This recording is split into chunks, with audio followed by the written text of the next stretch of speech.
iyo ikikubwira ko uyu muntu azaba umugore wawe nuko wowe wamwiyumvishemo urabisesengura ufata icyemezo, ariko icyo cyemezo wafashe usanga nawe icyo cyemezo yagifashe mu mutima we.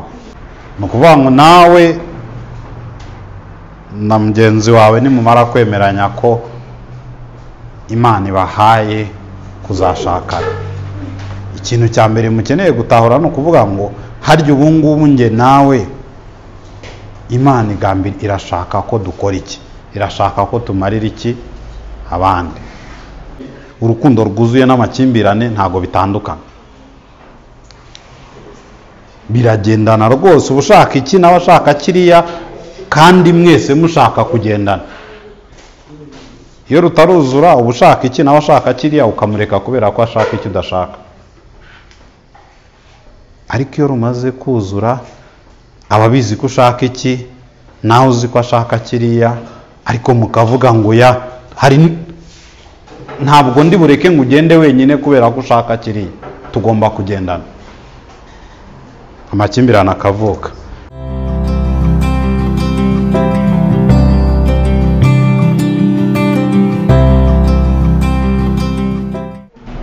Twabonye igice cya mbere mu guhitamo muzabana. Igice cya mbere ni ukuvuga ngo ni urugendo rwa mbere y'uko mufata icyemezo cyo kuvuga ngo noneho ngewe nawe tuzabana, sibyo? Ikintu cy'ingenzi cyo kwibuka ni uko ntabwo icyemezo cyo kubana n'umuntu hari ibintu byo guhubukira cyangwa se ibintu wowe ku giti cyawe ufata. Ni ibintu Imana ikora, ikabikora hagati yawe na mugenzi wawe. Turi kumvikana? Kuvuga ngo hagati yawe n'uyu muntu Imana igakora icyo gitangaza. Ni ukuvuga ngo bimeze nka gutya. Urumva aka kaboko karafashe hano, ariko naka karafashe. Ntabwo nyine umusore areba umukobwa ngo avuge ngo ndagutoranyije ngo ese wazambera umugore. Oya. Ahubwo ni ukuvuga ngo abantu babiri batahura ko Imana iri kubahamagarira bombi kuba umugabo n'umugore. So iyo ikikubwira ko uyu muntu azaba umugore wawe nuko wowe wamwiyumvishemo urabisesengura ufata icyemezo, ariko icyo cyemezo wafashe usanga nawe icyo cyemezo yagifashe mu mutima we. Iyo usanze atagifashe nta gisebo kirimo, ntaki, Imana ishimwe ko iguhishuriye ko uyu muntu atari we mugore wawe. Birumvikana? So naho ngaho twagarukiye. Nuvuga ngo abantu noneho iyo wamaze kugera aho hantu bakabibona koko ko Imana yabikoze mu buzima bwabo, ni iki gikurikiraho? Icya mbere gikurikiraho ni ugutahura intego y'urugo rwabo. Ni ukuvuga ngo muribaza ngo harya ubu nge nawe ko tubibona ko Imana iri kuduhamagarira kubana, kubana kwacu bimaze iki? Bizamarira iki imiryango yacu? Bizamarira iki itorero? Bizamarira iki igihugu? Bizamarira iki Imana? Iki ngicyo ushobora kwibaza ngo icyo se kiri kuva hehe? Iki ngiki kijyanye n'uko ibyo bintu n'Imana yabikoze, niyo yabahaye kugira ngo wowe n'uyu muntu mube muri abantu ko kumwiyemeza kuvuga ngo tugiye kubana. Ntabwo rero Imana ikora ibintu iri guta umwanya. Byanze bikunze iyo Imana iguhaye impano runaka nuko hari icyo ishaka ko iyo mpano izakora. Nibyo dusoma mu rwandiko rwa mbere rwa Petero ibice 4 n'umurongo wa 10. Kaduhere ku murongo wa 7. Iherezo rya byose riri bugufi, nuko mugira ubwenge, mwirinda ibisindisha, mubona uko mugira umwete wo gusenga. Ariko ikiruta byose mukundana urukundo rwinshi, kuko urukundo rutwikira ibyaha byinshi. Mucumbikirane mutitotomba, kandi nk'uko umuntu yahawe impano aba ariko muzigaburirana nk'uko bikwiriye ibisonga byiza by'ubuntu bw'Imana bw'uburyo bwinshi. Niba gushaka cyangwa se kubona umuntu mwemeranya ko muzashakana ari impano y'Imana, bivuze ngo iri jambo rivuga ngo nk'uko umuntu yahawe impano aba ariko muzigaburirana, no gushaka biri muri izo mpano mugomba gukoresha kugira ngo mukorere bene data cyangwa se mugaburirane. Ibyo kandi ni nabyo Pawulo yandikira Abefeso igice cya 4:11 ngo nuko aha bamwe kuba intumwa ze, n'abandi kuba abahanuzi, n'abandi kuba ababwirizabutumwa bwiza, n'abandi kuba abungeri n'abigisha. Ni ukuvuga ngo yatanze impano z'ubwoko bwinshi butandukanye. Uru ni urutonde rutoya rw'impano nyinshi Kristo yatanze mu itorero. Hanyuma umva impamvu Kristo atanga impano iyo ari yo yose mu itorero. Ni ukugira ngo abera batunganirizwe rwose gukora umurimo wo kugabura iby'Imana no gukomeza umubiri wa Kristo, kugeza ubwo twese tuzasohora kugira ubumwe bwo kwizera no kumenya umwana w'Imana, kandi kugeza ubwo tuzasohora kuba abantu bashyitse bageze ku rugero rushyitse rw'igihagararo cya Kristo, kugira ngo tudakomeza kuba abana duteraganwa n'umuraba, tujyanwa hirya no hino n'imiyaga yose y'imyigishirize n'uburiganya bw'abantu n'ubwenge bubi n'uburyo bwinshi bwo kutuyobya. Ahubwo tuvuge ukuri turi mu rukundo, dukurire muri we muri byose. Uwo ni we mutwe, ari wo Kristo. Turi kumwe? Ni ukuvuga ngo Imana iguhaye impano. Muribuka ko twahereye ku kureba icyo Bibiliya ivuga ku kintu icyo ari cyo cyose. Hanyuma muri ibyo bintu byinshi Bibiliya ivugaho hakazamo n'urushako. Ni nako bimeze hano. Mu mpano zitandukanye Imana itanga habamo n'impano yo gushaka. Iyo rero Imana itanze impano runaka, iyi mpano Imana ibitegereje ngo ese iyi mpano izakora iki? Haba hari ikintu Imana igambiriye ko iyo mpano ikora. Ni ukuvuga ngo nawe na mugenzi wawe nimumara kwemeranya ko Imana ibahaye kuzashakana, ikintu cya mbere mukeneye gutahura ni ukuvuga ngo harya ubu ngubu nge nawe Imana irashaka ko dukora iki? Irashaka ko tumarira iki abandi? Nicyo ngicyo, ntabwo ndi bugitindeho, keretse niba hari ikibazo mufite kugeza ubu ngubu. Turi kumwe? So, iyo Imana ihuje umugabo n'umugore, haba hari umugambi wihariye, haba hari ikintu cyihariye aba bantu bakwiye gukora, haba hari contribution yihariye aba bantu bakwiye kuzana mu itorero kugira ngo abera batunganirizwe gukora umurimo wa Kristo, kugira ngo abantu barusheho gukura basa na Kristo. Haba hari ikintu cyihariye Imana ishaka.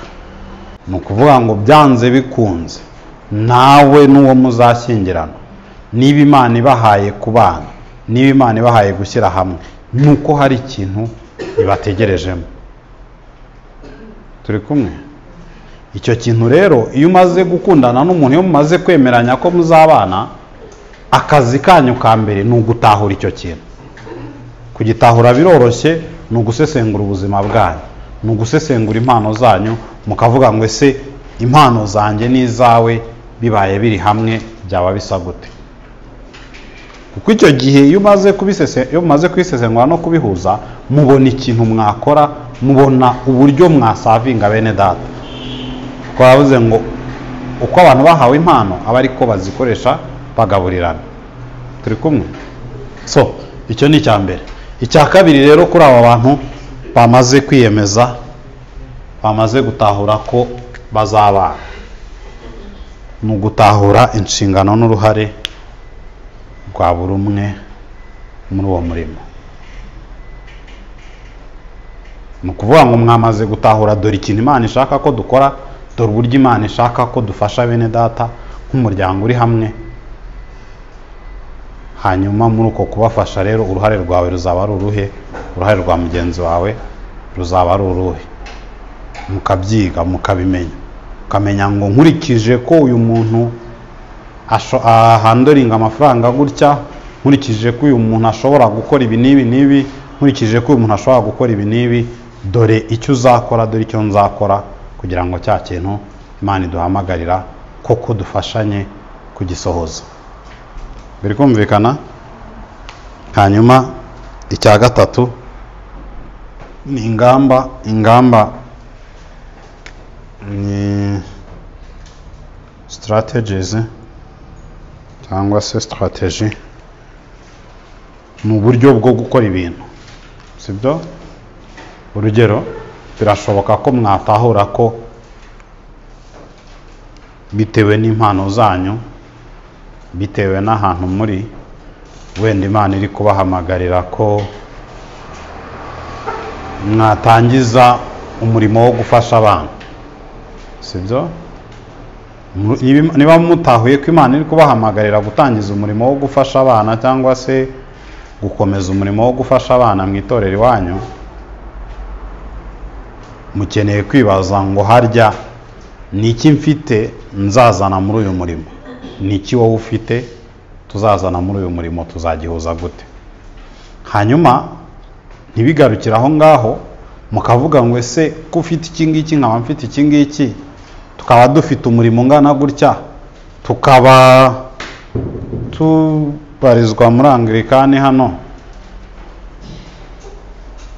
ni biki muri Anglikani, ni iyihe nzira twanyuramo nk'abantu bari muri Anglikani ngo dutangire uyu murimo? Turi kumwe? Ntabwo nyine abantu bakwiye kubana, bakwiye kugira igihe cyo kubana batazi ngo turaza kugera kuri ibi na biriya gute.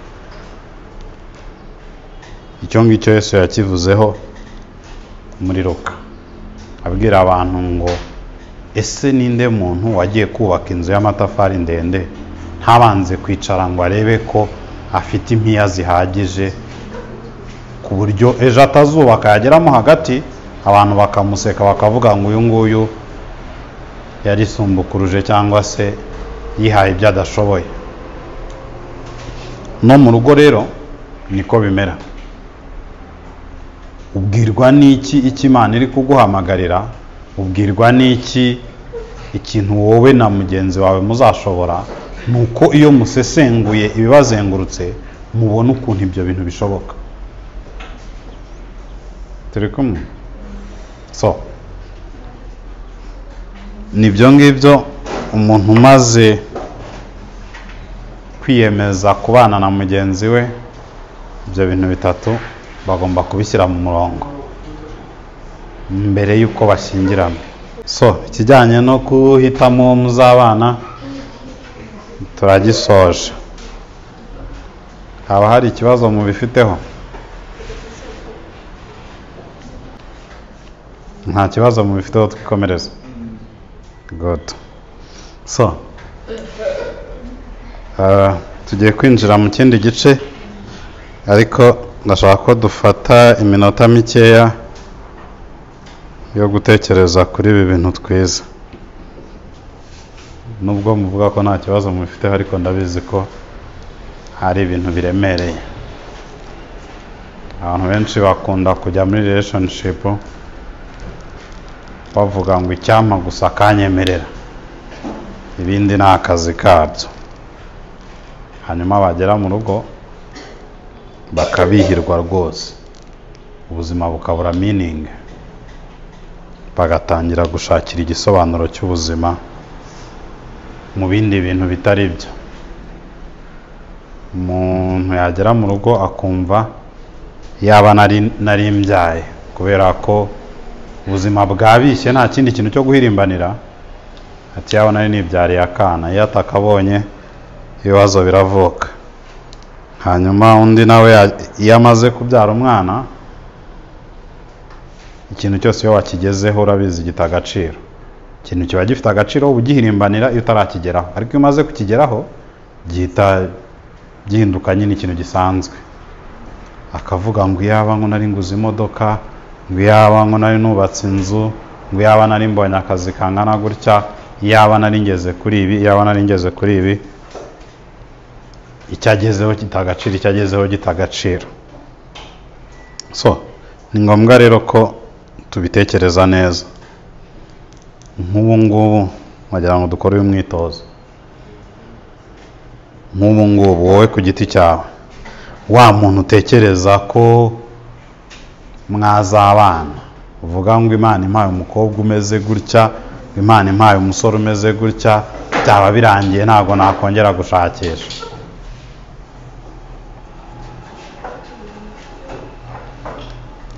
Wumva bigamije iki? Wenda tureke n'uwo muntu. Wowe iyo utekereje ku kubaka urugo, wumva urugo rwawe ruzamarira iki abandi bantu?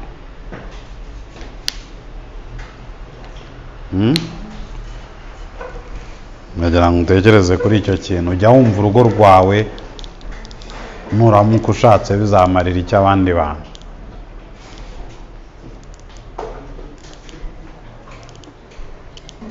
Of course ibyo biratugarura bikavuga ngo kuba utarashaka byose bimariye iki abandi bantu?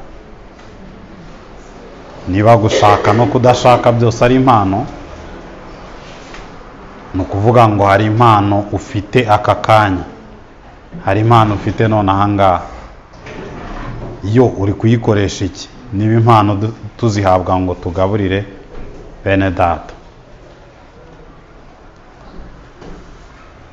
Ndagira ngo dufate umwanya wo gusenga uri gutekereza icyo kintu.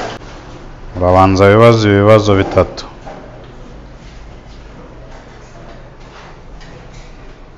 Ko wumva uzashaka, wumva urugo rwawe ruzamarira iki abandi? Icyo ni icya mbere. Ko utarashaka kandi nabyo akaba ari impano Imana yaguhaye muri iki gihe, kudashaka kwawe bimariye iki abandi? Haba hari ikintu ukorera abandi kubera gusa ko utarashaka, kubera ayo mahirwe ufite yo kuba utarashaka? Kuba ushobora kuryama bugacya nta mwana ukuririye mu matwi ngo avuge ngo ndashaka iki ngiki. Hari undi muntu bifite icyo bimariye usibye wowe wenyine? Hanyuma iyo urota urugo, icyo ni ikibazo cya gatatu. Iyo utekereza ku kubaka urugo ukavuga ngo nzubaka urugo rumeze gutya na gutya na gutya, uruhare rwawe kugira ngo ibyo bintu uzabigereho wumva ari uruhe? Uyu munsi wareba ukuntu uri kubaho ubuzima bwawe none ahangaha, uko urimo kubukoresha, yabona uri umuntu uri gutegura kuzubaka urwo rugo,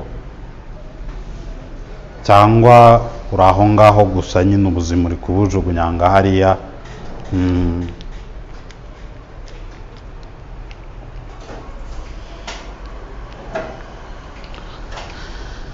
Kadufata amasegonda make yo kubitekerezaho hanyuma usenge.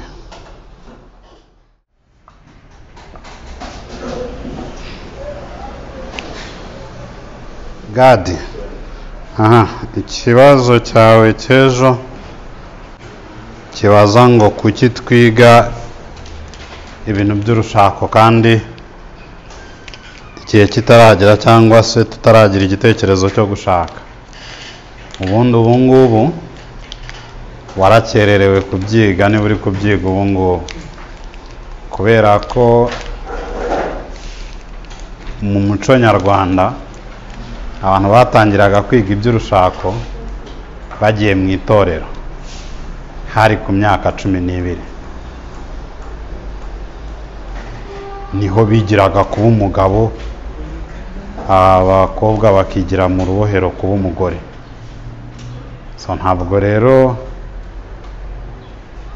hakiri kare ngo umuntu yiga iby'urushako, ahubwo ubu ngubu benshi muri mwe mwarakerewe ni ukugerageza gufatirana amahirwe mubonye. So kubera ko mu itorero bigishaga umuntu ngo harya umugabo yitwara ate, akamubwira ngo iyo ibyo kurya mu nzu byabaye bike umugabo abigenza ate, iyo igihugu cyatewe umugabo akora iki, iyo urugo rwawe rwashonje ukora iki, ubigenza gute?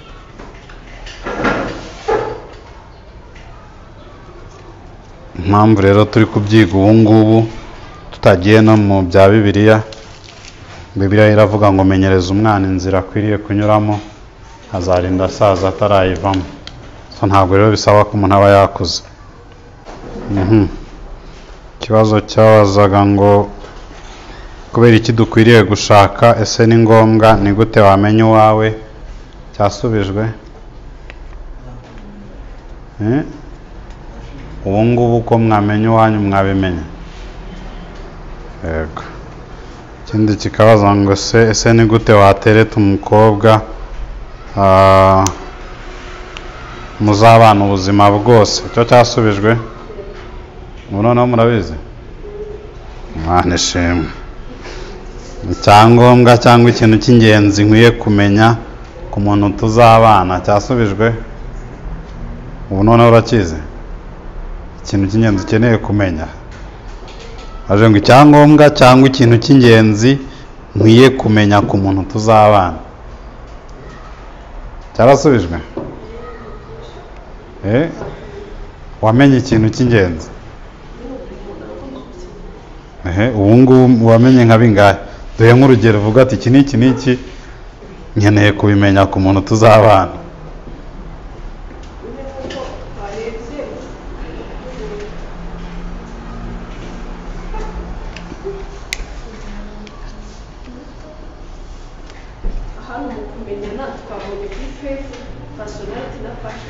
Yego.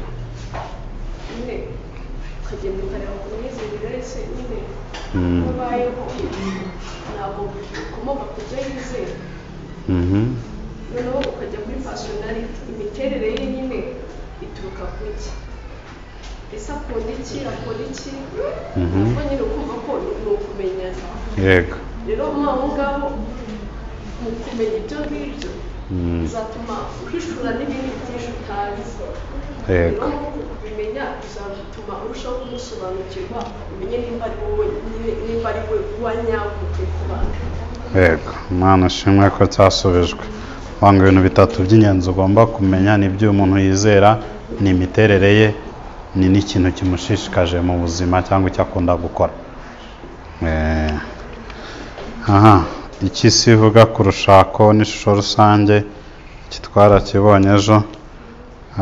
Ni gute wamenya uwo muzabana, ese ninde? Iki cyasubijwe. Ninde wakibajije? Ni gute wamenya uwo muzabana, ese ninde? Nde? Niwe wakibajije. Ubu noneho wamumenya. Wamenya uwo ari we. Okay. Ikintu bango gusigasira uwo tuzakundana cyangwa uwo tuzashakana. Ntekereza ko iki ngiki kiracyasigaye. Hasigaye gusigasira.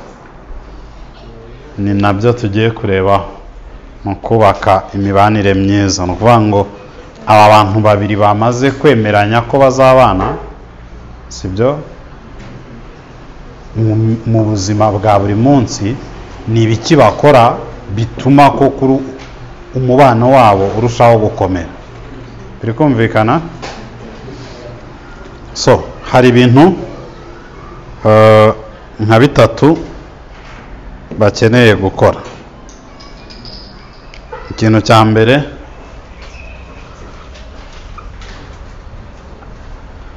ni kumenya kuvugana. Reka twongereho ngo neza, sibyo? Ikintu cya kabiri abantu bakwiye kumenya cyangwa se bakwiye gukora ni ukwakira mugenzi wawe uko ari.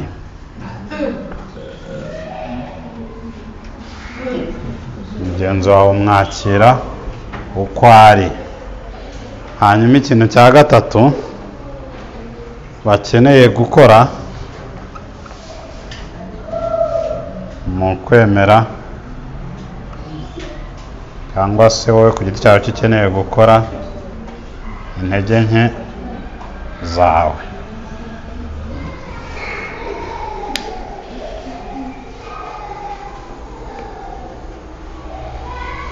Ibyo ngibyo bitatu tubishyize mu ncamake. Ikibazo cya mbere wakwibaza ngo kumenya kuvugana, ese kuvugana bisaba kubyiga? Ndashaka ko duhera ku mwitozo woroshye. Munyemerere abantu bicare babiri babiri. Umuntu wicaye wenyine ashaka undi muntu bicarana. Tugiye gufata igihe kingana n'iminota 4. Muri iyo minota 4 urabwira mugenzi wawe ikintu wize cyagufashije, sibyo? Yego, muri iyi ari ejo n'uyu munsi uramubwira icyagufashije nawe akikubwira, sibyo? Hanyuma ndaza yego, iminota 4 yatangiye. So iyo rero tuvuze ku kuvugana neza ntago ari ibyo ngibyo. Umuntu aravuga ukamakinga sure ko wumvise icyo yakubwiye, by'umwihariko iyo muri relationship.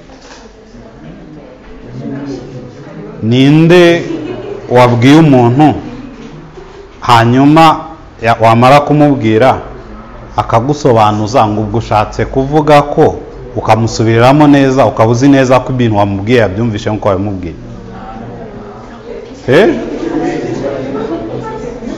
Ni ukuvuga ngo uyu muntu wamubwiye ariko ntuzi niba ibyo wamubwiye yabyumvishe, sibyo? Ibaze rero uri kubwira uyu muntu uko ari bukoresha amafaranga. Wamubwira ngo ugure ibintu bitarenze 2,000, akavuga ngo ngure iby'ibihumbi 2,000. So kugira ngo ubane n'umuntu neza, haba muri mu rukundo mutarashyingiranwa cyangwa mwashyingiranywe, bisaba ibintu nka 3 niba ariko navuga mu kuvugana kwanyu. Mu kuvugana bisaba akantu ka mbere yitwa kubaza ibibazo bifunguye, sibyo? Ibibazo bifunguye n'ibibazo bimeze gute? Iyo umuntu akubajije ngo isomo ryagenze gute, umusubiza ngo iki? Turi kumwe? Umuntu yakubajije ngo isomo ryagenze gute, biroroshye kumbwira ngo ryagenze neza. Ikiganiro ntikirangirira aho ngaho, hari ibindi mwaba mukiganiriye, yakubeka isomo ryagenze neza. So ibibazo bifunguye rero ni ukuvuga ngo uva kuri gute ukajya kuri iki, ku buryo ubaza ngo ni biki byaranze isomo ry'uyu munsi, aho kabaza ngo ni biki mwizeho uyu munsi. Iyo umuntu mubajije ngo ni biki mwizeho uyu munsi, aba afite uburenganzira bwo kukubwira ngo twize iki n'iki n'iki n'iki. Nibwo uba ugize amakuru ku isomo ry'uyu munsi. Turi kumwe? so abantu benshi mu rugo baramubaza ngo wiriwe utese, bikarangirira aho ngaho. Nyamara iyo ushaka kubaza umuntu amakuru ushishikajwe no kumenya uko yiriwe, uramubaza ngo ni ibiki byaranze umunsi wawe, noneho akabigutondorera akakubwira ngo nagiye aha njya aha ngaha, mpageze banyakira gutya, mpageze dukora ibi ngibi. Sibyo?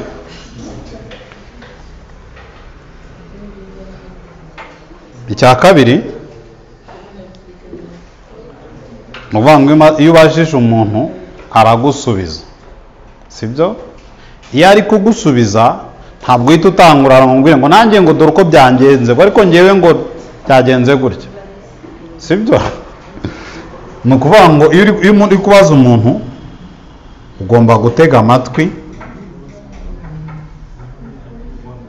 witonze. Mu yandi magambo,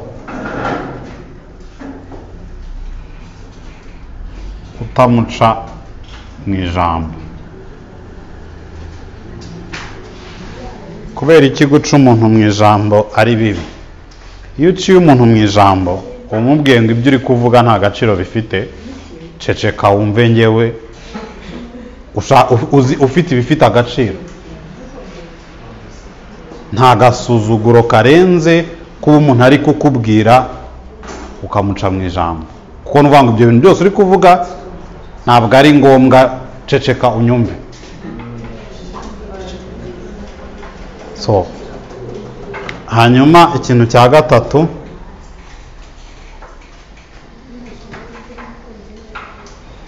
iyo uteze amatwi witonze, ukeneye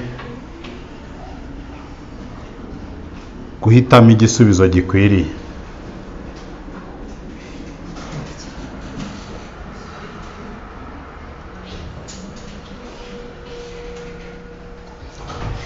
Ibi bisa n'ibintu byoroshye kubyumva cyangwa kubireba gutya, ariko kubikora mu buzima bwa buri munsi ni umwitozo ugoye, ariko ushobora guhindura imibanire yawe na mugenzi wawe.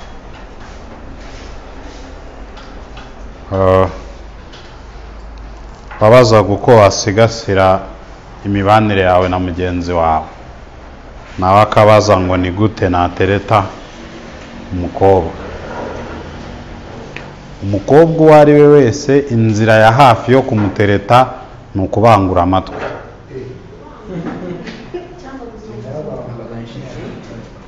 Ukamutega amatwi, wamubaza ikintu ugatega amatwi ukumva igisubizo. Abasore benshi ikosa bakora mu gutereta ni irihe: atumira umukobwa ngo bahure bicare baganire, akamubwira ngo ubu ngubu ngewe ndangije SLD, ubu nzi discipleship, nzi leadership, ubu nzi, akamutondorera ibintu byose bye bimwerekeyeho, akamubwira ukuntu ejo bundi yakoreye perimi, akamubwira ukuntu iwabo afite inka magana ngahe, akamubwira ibintu byinshi, ibihumbi n'ibihumbi. Umukobwa akajya yicara akabaho, none se ubwo ngewe mfite ingahe muri ibyo bintu? Ntunyitayeho habe na gato, uri kuza undatira icyo uri cyo. Nta musore n'umwe ushobora kwemeza umukobwa aganira gutyo. Icyakoze uwo musore icyo abona abakuzi b'ibyinyo, kuko niba yaje aje gushaka, niba yaje arata ubutunzi, nuko nyine ashaka umuntu uje utwara ubwo butunzi.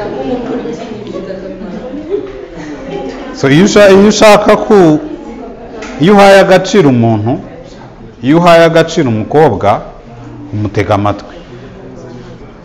Ikizakwereka ko n'umukobwa yaguhaye agaciro, nawe agutega amatwi.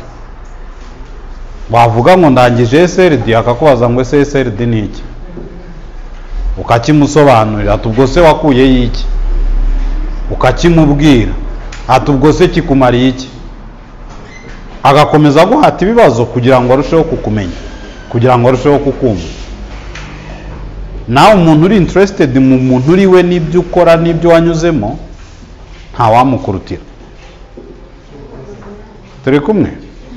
So mu kuvugana rero ni ikintu cy'ingenzi kumenya kubaza ibibazo bifunguye bituma umuntu ashobora kukubwira, hanyuma wamara kubibaza ukaba witeguye gutega amatwi ukumva ibisubizo uyu muntu ari buguhe. Hanyuma yaba ari kukubwira wamubajije ngo umunsi wawe wagenze ute cyangwa se n'ibiki byaranze umunsi wawe, akakubwira ngo nibi nibi nibi nibi, ukamenya guhitamo igisubizo gikwiriye. Iyo wumvishe neza ibyo birizana. Igisubizo cya mbere iyo uvugana n'umuntu ni ukubaza ngo ibyo bishatse kuvuga ko, kugira ngo wumve neza niba ibyo wumvishe cyangwa ibyo uri gutekereza ari byo koko uyu muntu yashakaga kukubwira. Abakobwa ntekereza ko mumaze guhura nabyo, aho ubwira umuntu ibintu akumva ibyo utamubwiye, akagira ngo yabyumvishe, agashaka kukurwanirira, akagashaka kugufatira imyanzuro, nyamara uri kumubwira uko wiyumva. Ukaba utararangiza inkuru y'uko ibintu byagenze, umuntu akakubwira ngo wakabaye ubigenza gutya, kandi ikibazo wagikemuye kare. Wari ukimusobanurira uko ikibazo cyavutse utaragera ku kumubwira uko wagikemuye, agahita atanguranwa ngo urumva ngo ubundi iyo bigenze gutya ngo wagira gutya ngo wagira gutya. So ushaka kubaka urugo ruzima, ikintu cya mbere uheraho ni ukugira gute? Ni ukumenya kuvugana kandi neza. Kuvugana neza ni ukubaza ibibazo bifunguye, ni ugutega amatwi witonze igisubizo uhabwa, hanyuma nawe ni uguhitamo igisubizo gikwiriye ku kibazo umuntu yakubajije. Ntabwo umuntu wese ukubwiye ikibazo ari uko aba ashaka kumuha igisubizo. Hari n'ukikubwira kugira ngo nukomeza gutega amatwi akwigisha ubwenge bw'uko icyo kibazo cyakemuka, kubera ko yakinyuzemo, ari kubwira uko yakinyuzemo n'uko yagikemuye. So hanyuma ikindi gikurikiyeho ni ukwakira mugenzi wawe uko ari. Umuvandimwe yahoze akibaza kare cy'umuntu ushaka kuguhindura ngo umere gutya umere kuriya. Uwo muntu wumva mumeranye mute? Iyo umuntu buri munsi abona intege nke zawe n'ibi na biriya, hanyuma agashaka kuguhindura, agashaka kugufikisinga ngo umere neza,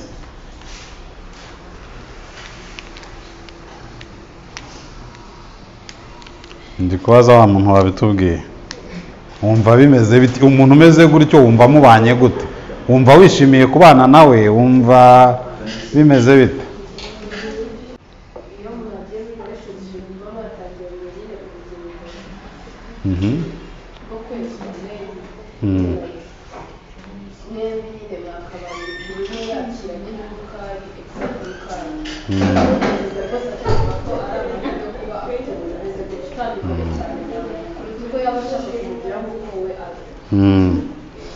So ubwo icyo twibazaga ni ubanye n'umuntu rero akajya gushaka kukugira uko ari umunsi ku wundi, wumva ari umuntu wishimiye kubana nawe? Hari umuntu ushaka umuntu uzajya uhora amushyira ku murongo? So kugira ngo ubane n'abandi bantu neza rero ugomba kwitoza kubakira uko bari.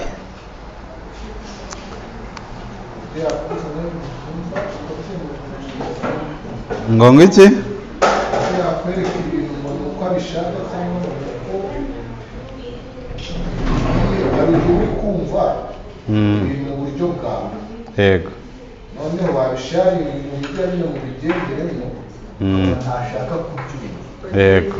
Kandi kubona ko bitari byo gusa. Yego.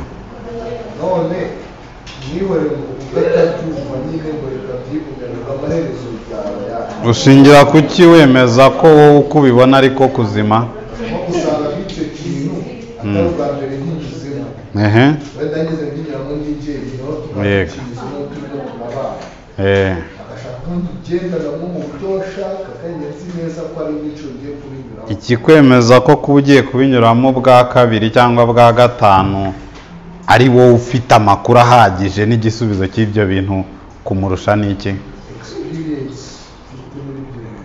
Ntabwo kuba ufite experience mu bintu rero bivuze ko uzi kubikora neza. Birashoboka ko wanyura mu kintu inshuro 10-20 ugikora nabi, sibyo, kandi bitari byo rwose. Niba iyo ushaka kubana cyangwa iyo ushaka kubaka imibanire n'umuntu, ubu umuntu wemera kwiga, sibyo, ukavuga ngo ngewe mbinyuramo ndi njyenyine byagenze gutya, sibyo, ariko ubu ngubu biratandukanye kuko ntabwo ndi njyenyine, turi babiri, ntabwo ari ngewe uri kubinyuramo, ni wowe, sibyo. Birashoboka ko wowe uko wabinyuzemo bituma wumva uri igitangaza nyine ufite ibikenewe byose, ari ukubera intege nke zawe. 90% bari ukubera uko uteye n'ibyo wari ufite muri icyo gihe. Hari ukuntu unyura mu bintu. Iyo abantu babiri banyura mu kintu kimwe, bitewe n'imiterere y'umwe, ashobora kukinyuramo wenda byoroshye, cyangwa se ashobora kugikuramo amasomo 3. Undi bitewe n'imiterere ye akagikuramo amasomo 5. So ntabwo rero relationship igamije kugira ngo wowe ya masomo 3 wakuyemo uyasimbutse mugenzi wawe ngo nuko wowe wabinyuzemo. Ntabwo bikora.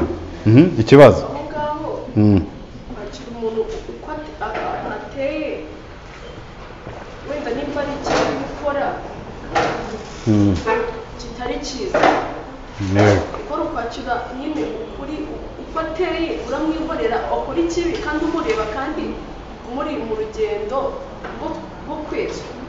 Wenda niwe n'abantu wenda tuvuge gukora ikintu gihabanye n'ukuri kw'ijambo ry'Imana, yego, kandi mwese muri urugendo rwo kwezi, kandi nyine nuko muri ikibazo ukwiye kugirirana nawe uramureka ukwiye kumwakira uko ari, nubwo icyo kintu atari cyiza nawe yaba ari mu maso yawe cyangwa no mu yandi maso y'abandi, ukamwakira uko ari.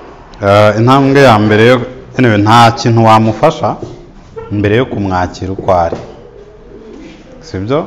Urugero rwa hafi, niba uyu muntu afite imico runaka, wenda akunda kuvuga nabi n'urugero, sibyo, ntabwo mbere yuko wakira ko uyu muntu akunda kuvuga nabi, sibyo, ngo umwemere umutege amatwi umenye impamvu akunda kuvuga nabi, ntabwo ushobora kugira ikintu na kimwe umufasha, kubera ko n'uyu muntu ukunda kuvuga nabi cyangwa se ukunda kwivugira ibintu byose nta rutangira, sibyo, nutamwakira wowe nawe muhita musa n'abasunikanye, nta jambo uba ugifite mu buzima bw'uyu muntu.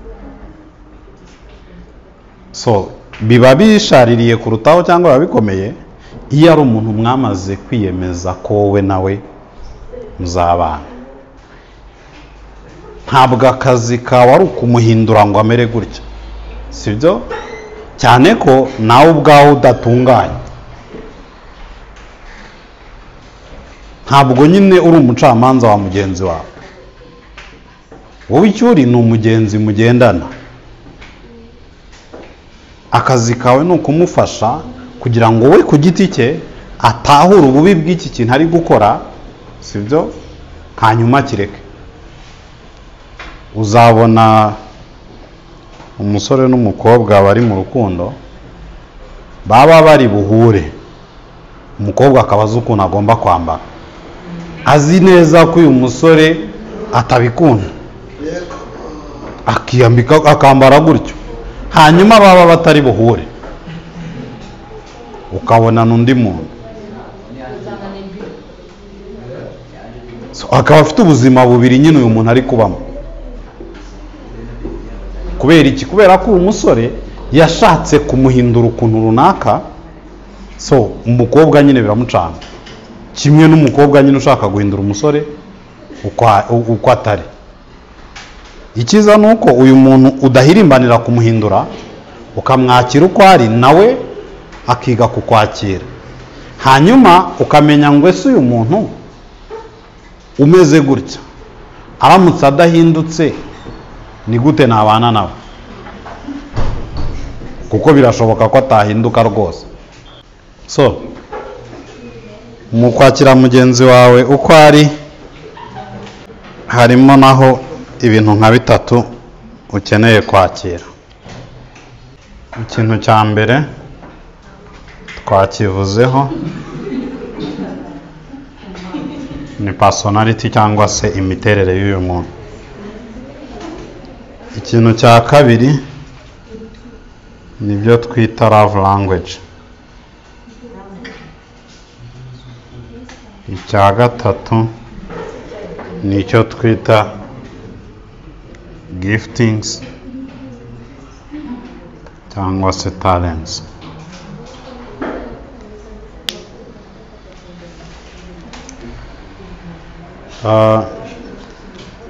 Uyu muntu nyine niba adakunda kuvuga, ntabwo igisubizo ari ukumujyana mu birori by'abantu benshi buri munsi. Niba adakunda kuba mu bantu benshi, ukeneye kumwakira ko uyu muntu ntabwo akunda kuba mu bantu benshi. Kubera iki? Kubera ko kwiyadapta ku bantu benshi bimumaramo imbaraga, mu gihe ku wundi iyo atahuye n'abantu benshi ngo basabane aba yumva nta buzima afite. Iyo ni imiterere yihariye y'abantu.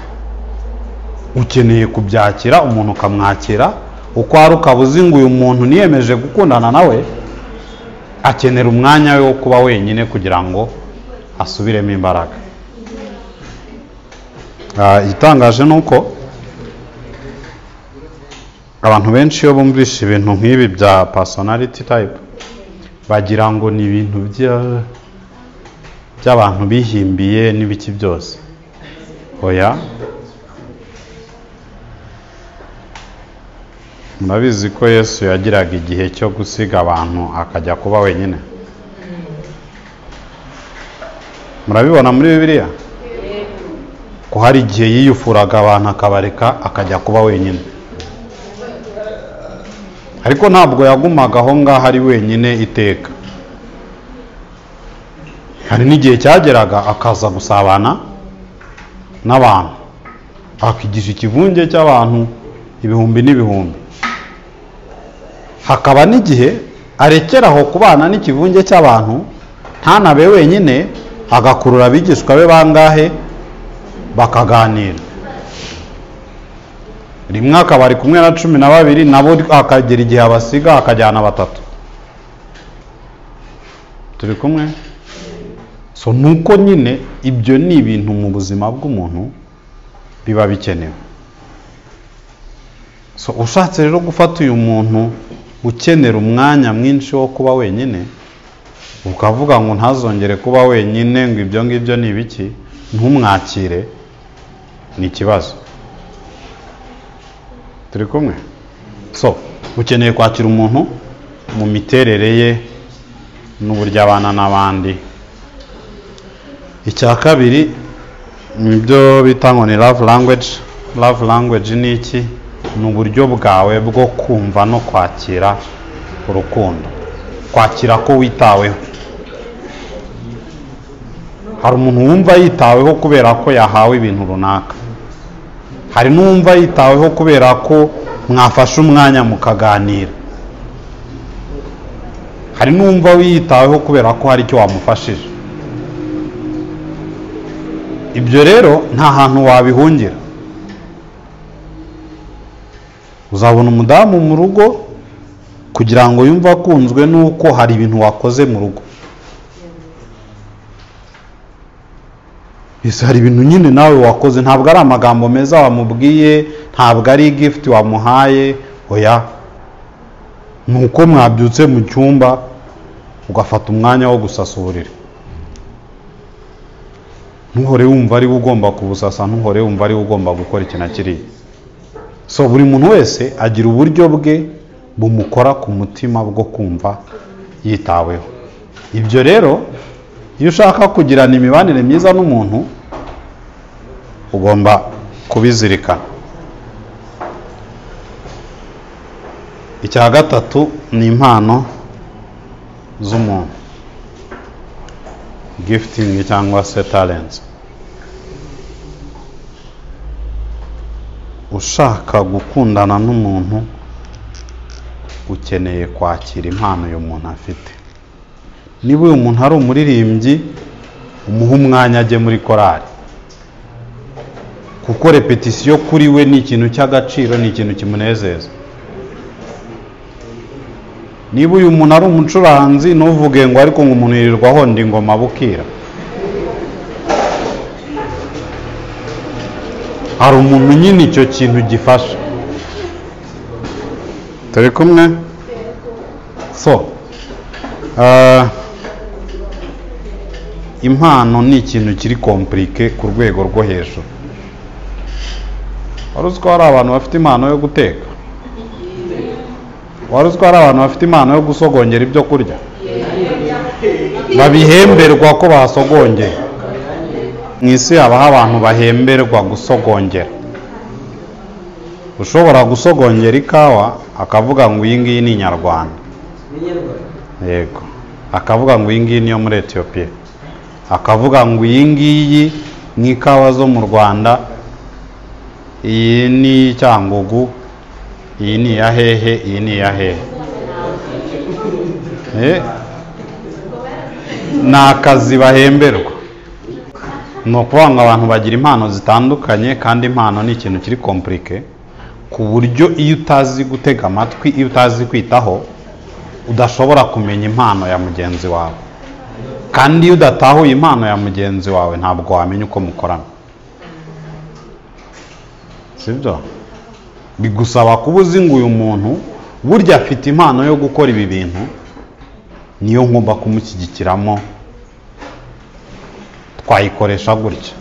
Muri cya kindi twahereyeho cyo gutahura intego y'urugo rwanyu, kuko intego y'urugo rwanyu ishingiye muri izo mpano uyu muntu afite. Niba uyu muntu azi guteka, birashoboka ko Imana iri kubahamagarira mwembi, niba azi guteka ukaba uzi gucuruza, ari ugushinga resitora igakemura ikibazo abantu bari bafite cyo kubona aho barira, cyangwa se cyo kujya kurya bagasanga ibiryo ntibimeze neza. Bibaho ko Imana ihamagarira abantu gukora ikintu nk'icyo, nk'uko hari abihamagarira kubaka amashuri n'abandi ikabahamagarira ibiki. Imana niyo ibizi icyo ishaka. So reka rero dukomeze ku kijyanye no kwemera intege nke zawe.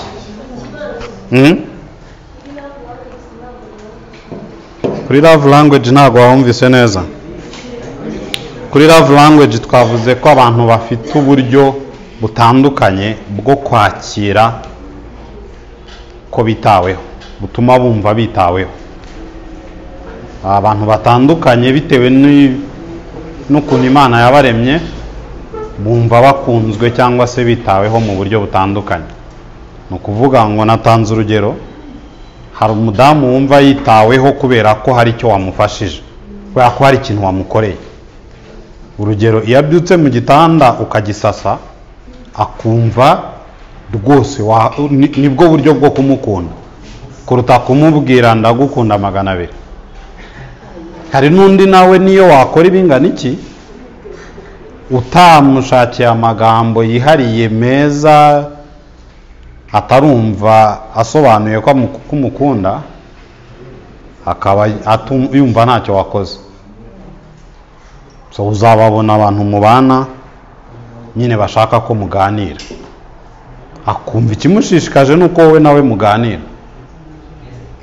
Ntabwo yitaye niba wariye cyangwa se niba wagiye he, niba wagize gute, arashaka gusa muvugane. So ubwo ni uburyo bwihariye bw'abantu bwo kwakira kwitabwaho. So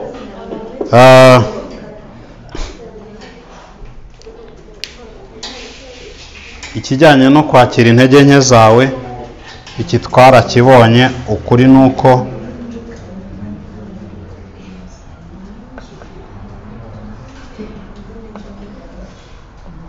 ntabwo uri perfect rwose.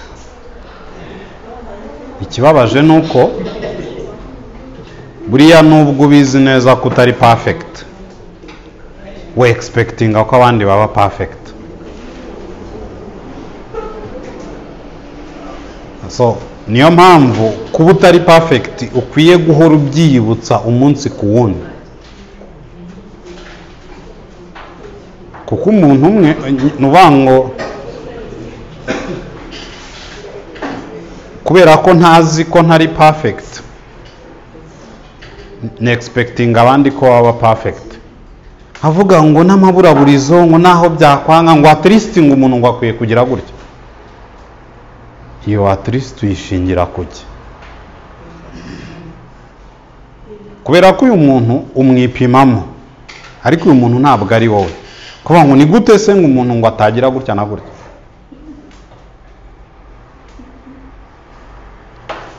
Ariko ntabwo ari ibyo.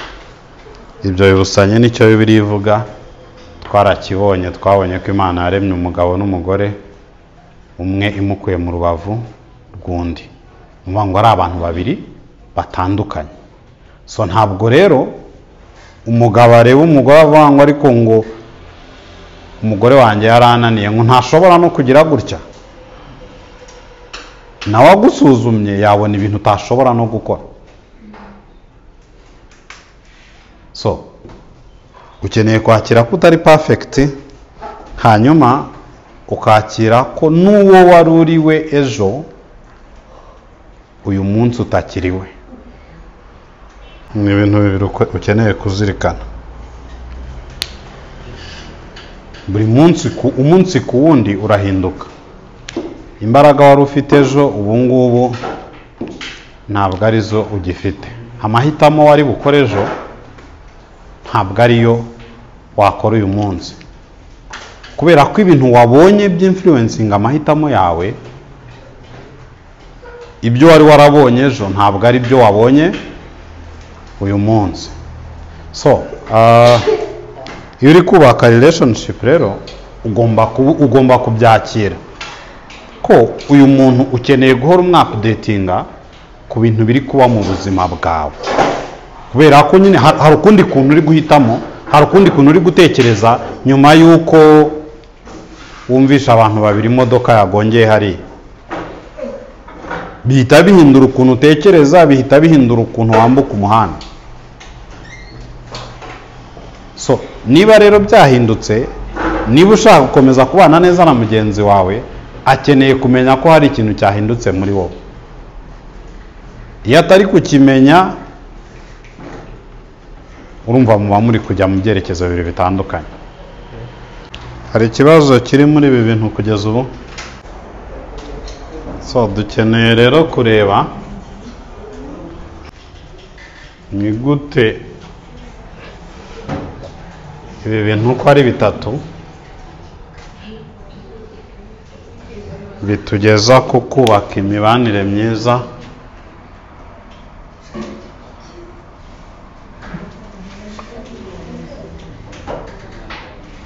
mu buzima bwa buri munsi.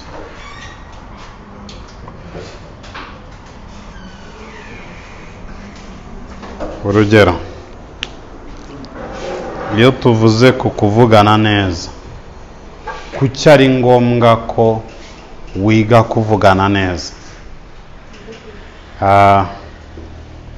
Ubu nyine wabaza ngo none se ntitwaganiriye ku byo twize kandi ntibyakunze, nubwo tutari tuzi kuvugana neza? Ubona neza agaciro ko kumenya kuvugana neza iyo umuntu muvugana yarakaye.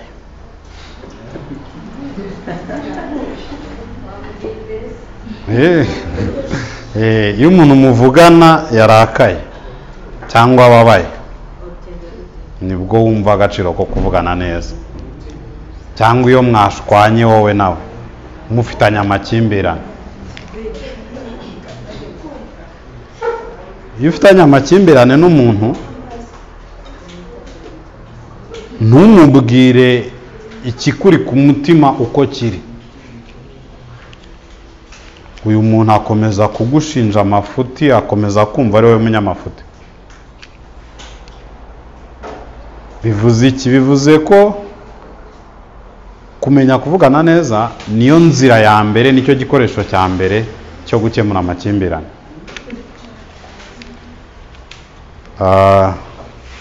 Abantu batarakundana cyangwa se bataragera kuri rwa rwego rwo kubyiyemeza koko,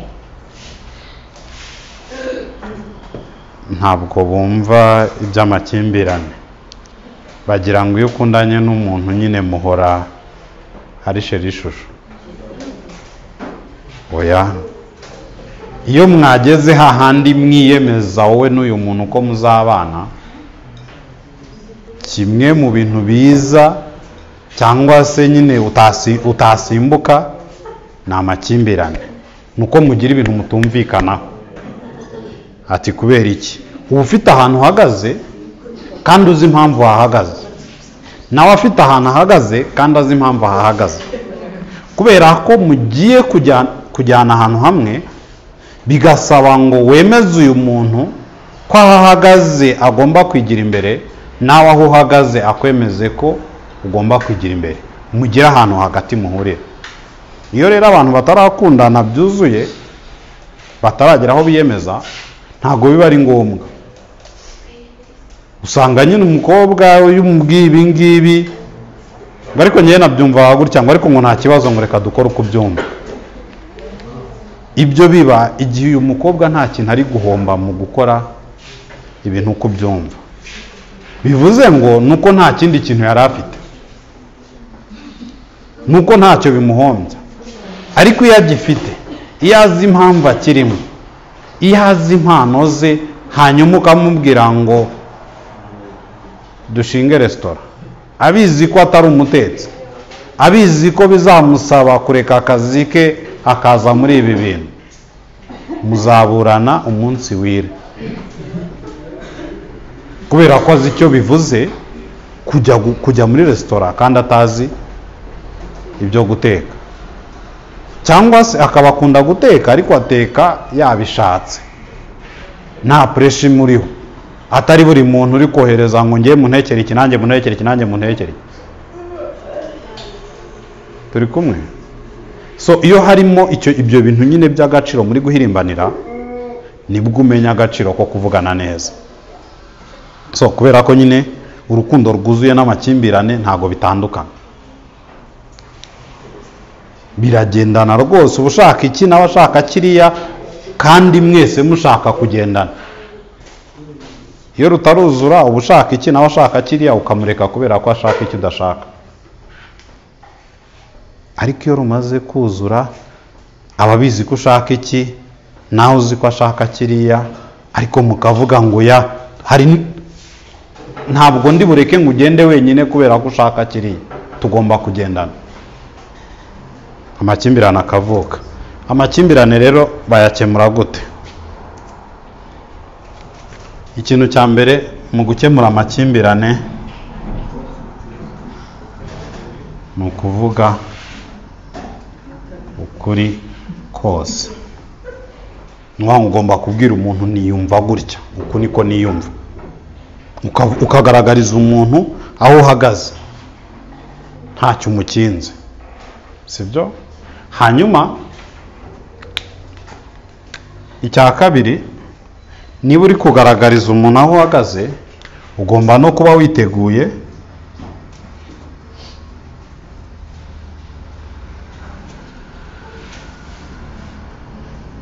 nawe kumutega amatwi, ukumva nawe ese we ahagaze hehe kubera iki.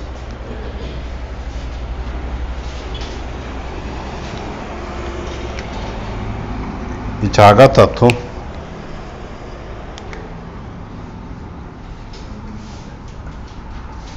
ni uguhoza. Ni ukuvuga ngo uyu muntu yakubwiye aho ahagaze, nawe umuha umwanya, wamubwiye aho uhagaze, nawe umuha umwanya akubwira aho ahagaze. Ibyo byose intego yabyo cyangwa se umusaruro wabyo ni ukugira ngo muhuze cyangwa se mubashe kubona umwanzuro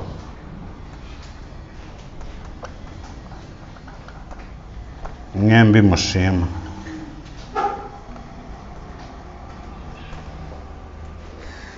Kubera iki mugomba kubona umwanzuro mwembi mushima byanze bikunze? Ni ukubera ko impamvu mufitanye amakimbirane ni uko icyo umuntu atekereza gifite agaciro. Iyo aba kidafite agaciro nta mpamvu yo kugirana amakimbirane. Abantu benshi mu gihe cy'amakimbirane baba bibeshya ko icyanjye nicyo gifite agaciro, uyu muntu nuko atajya yumva nicyo kibazo. Ntabwo bishoboka. Ahubwo icyo uyu muntu gifite agaciro, ntuzi ko gifite agaciro kubera ko udashaka kumva wowe. Iyo wemeye gutega amatwi ukumva icyo umuntu atekereza, ubona agaciro kacyo. Turi kumwe? Niyo cyaba ari ikintu kimwe mubona, akaba kireba mu buryo bumwe nawe ukakireba mu bundi, byonyine kuba hari ubundi buryo abona cya kintu bifite agaciro kihariye.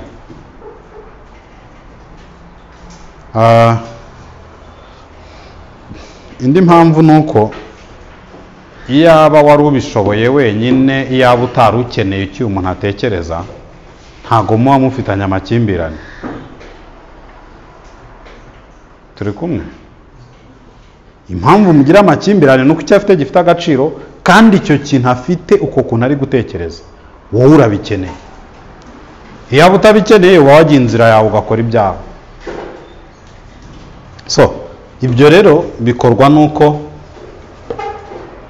uzi kuvugana neza, ubasha koko gutega umuntu amatwi utamuciye mu ijambo, ubasha koko kubwira umuntu ukamubwiza ukuri ntacyo umukinze. Ibi bintu byose rero bitwereka iki? Bitwereka ikintu kimwe, yuko ndabishyira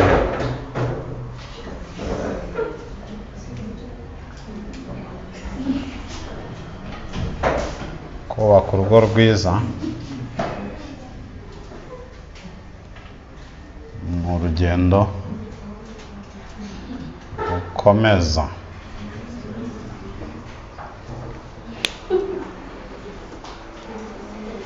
Ubu ngubu abantu benshi muri mwe barimo kuvuga ngo ibintu byo kubaka urugo uyu munsi n'izi somo rya mariage nuko nakwitegura, ubu ndi tayari rwose urugo narwubaka. Ntabwo ariko bigenda. Kubaka urugo rwiza cyangwa se kwitegura kubaka urugo rwiza mu rugendo rukomeza.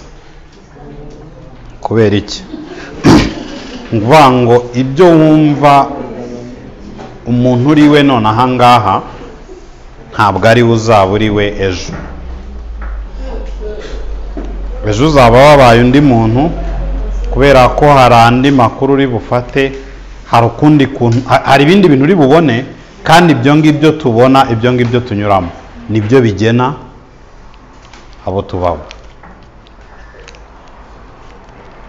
Iyo rero ugiye kubana n'umuntu ugahitamo kubana, iyo ufashe icyemezo cyo kubana n'umuntu, ntabwo ari nk'uko wafata ibuye ngo urishyire hariya. Iyo ufashe ibuye ukarishyira hariya, n'ejo bundi warihasanga. Ariko muri relationship ni ibindi bindi. Uyu muntu arakura umunsi ku wundi. Uyu muntu uko bukeye uko bwije ahinduka undi wundi. Niyo mpamvu cya kindi twavuganaga na David ejo ari ikintu kiremereye.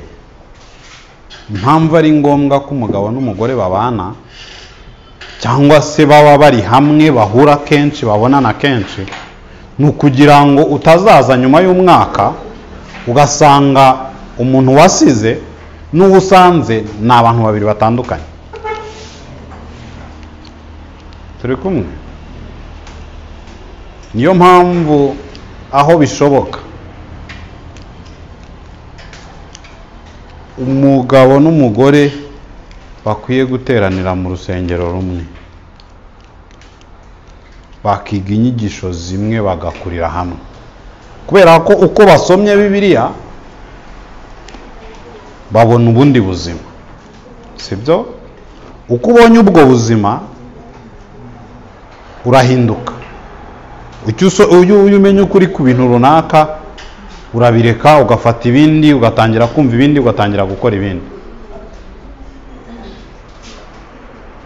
Iyo rero nk'umugabo utari uhari umugore wawe yunguka ubumenyi runaka, bigenda gute? Mwaba mukiri kumwe? Uraza ugasanga yaragusize, ushobora kuzaza ugasanga inzu yarayigurishije kubera impamvu zumvikana, ariko udashobora kumva kubera ko utari uhari. So kubaka urugo, by'umwihariko urugo rwiza, urugo rushingiye ku kuri kw'ijambo ry'Imana, ntabwo ari ibintu byikora umugoroba umwe, ntabwo ari ibintu byikora icyumweru kimwe, ni urugendo rukomeza. Muri urwo rugendo uba ukora iki? Uba wigira kuri Kristo umunsi ku wundi, ukavuga ngo harya ijambo ry'Imana rivuga iki kuri iki, ukakiga. Hanyuma wamara kukiga ukakiganira na mugenzi wawe ukavuga ngo wowe iki kintu uri kucyumva gute, wumva twakibaho gute mu buzima bwacu? So niyo mpamvu nujya guhitamo umuntu muzabana cyangwa se muzakundana, ibintu bitatu by'ibanze ugomba kumenya twabonye, ugomba kubitindaho cyane. Ibyo uyu muntu yizera, sibyo? Imiterere yihariye y'uyu muntu n'ikintu kiyobora ubuzima bwe, passion y'ubuzima bwe. Iyo ibyo bintu bitatu bizi ku muntu, ukaba uzi ngo dore ukuntu uyu muntu ahitamo icyiza, ikindi akagifata ko ari kibi, dore ukuntu uyu muntu ahitamo ikintu gikwiriye n'ikidakwiriye, icyo ukaba ukizi, uyu muntu uba umuzi.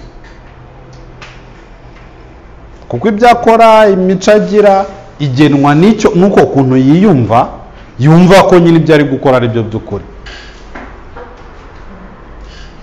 So ni ibintu bitatu ugomba kumenya by'ibanze ku muntu muzabana, naho wakwibagirwa ibindi byose ntuzabyibagirwe. Kumenya ibyo umuntu yizera cyangwa se his faith, his personality and his passion. Ukaba ubizi ngo uyu muntu akunda ibiki, ameze gute. Wabona akunda guceceka ukabikurikirana, wabona akunda gusabana n'abantu, wabona akunda akavuyo cyangwa se agira ibintu biri ku murongo ku buryo buri kintu cyose agishyira ku murongo, ukabikurikirana, ukamenya iki ibyo bintu bivuze kuri we n'uburemere bifite. So reka nizere ko nta kibazo gihari, nibyo? Hari umuntu ufite ikibazo ku bintu twize uyu munsi? Yego. So reka isomo ry'uyu munsi turisoreze hano. Ikintu cyo kwibuka, cyo kuzirikana ni iki cya nyuma cyo hejuru, nuko kubaka urugo rwiza ni urugendo rukomeza. Muri urwo rugendo uba ukora iki? Uba wigira kuri Kristo umunsi ku wundi, sibyo? Ibintu bitatu ugomba kumenya ku muntu mbere yo guhitamo cyangwa se mu guhitamo uwo muzabana, ni ukumenya ibyo uyu muntu yizera, kubera ko bigena ubundi buzima bwe bwose, ni ukumenya imiterere ye yihariye, kuko bigufungurira amarembo mu buzima bwe, ni ukumenya passion ye ni iyi, ni ukubwiriza ubutumwa bwiza, ni ugutunga inzu ihambaye mu gihugu, ni ukuba perezida wa repubulika, ni ukugira gute. Otherwise uzisanga warakurikiye umuntu utazi aho agiye. So mwakoze cyane, reka dushime Imana dusoze, sibyo? Reka dushime Imana dusoze isomo ry'uyu munsi. Urakoze Mwami Imana yacu ku bintu byinshi bitandukanye wavuganye n'imitima yacu bijyanye no guhitamo uwo muzabana. Turasaba ngo Mwami uzatuyobore, umuntu wese abitekerezaho agerageza kwibaza icyo yakora nuko yabigenderamo. Mwami ndakwinginga ngo uzakomeze guhumura amaso yacu ndetse no kutuganiriza kugira ngo tugendere mu kuri kw'ijambo ryawe. Umucyo wawe Mwami uzakomeze kutumurikira, twe kwibeshya ko tuzi umuntu, ahubwo Mwami uduhe uwo mutima uri hambo, witeguye kwiga, witeguye gusesengura, tukamenya neza n'icyo ushaka n'icyo urimo kuduhamagarira. Urakoze ko wumva gusenga kwacu. Reka Mwami uduhe ibihe byiza muri uyu mugoroba, abantu basubiremo imbaraga kugira ngo umunsi w'ejo tuzabashe gusoza tumeze neza, dusobanukiwe kurutaho. Urakoze, icyubahiro n'ikibi cyawe mu izina rya Yesu, amen.